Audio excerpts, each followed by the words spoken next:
चाहे माजा राजा घर आजा, देवरो मारल चाहे माजा राजा घर आजा। सास पिए बीड़ी ससुर पिए गांजा, पाँच पी के बासुर कहे पूरा में समाजा राजा घर आजा, अरे जा घर आजा। देवरो मारल चाहे माजा राजा घर आजा, देवरो मारल चाहे माजा राजा घर आजा।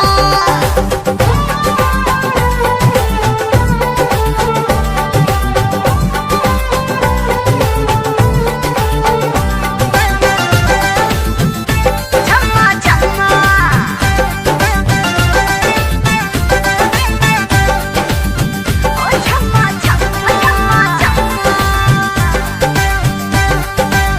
हमरा से होखी नाही रात दिन के पाटानी,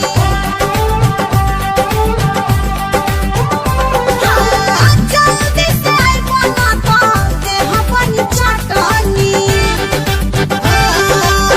हमरा से होखी नाही रात दिन के पाटानी, जल्दी से आइबो ना तो देह बनी चटनी।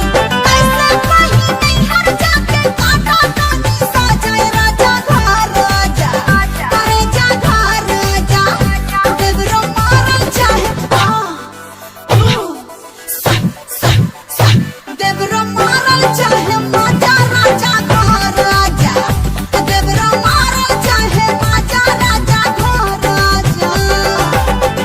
ए देवर जी बोला। ओ मारा अरे ई बा 500 राजकुमार और पांडे के तरफ से। नहीं बपाड़े जी खातिर रहेला पहर